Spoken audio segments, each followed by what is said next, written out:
اعوذ بالله من الشیطان الرجیم بسم الله الرحمن الرحیم چې د خدای د معرفت خبر نشم معلومیږي چې یادیو یم یا دواب یم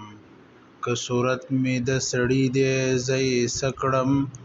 په معنا کې د چارپایو په حساب یم لکه بوت چې پرڼو سترګو اودوي هسې زه په بیدارۍ کې وړی خواب یم سر د خدای و عبادت ته اخوی نشم مدام ډوب د ګناهونو په دریاب یم چې خپلو ګناهونو ته نظر کړم سزاوار د هر عذاب د هر عتاب یم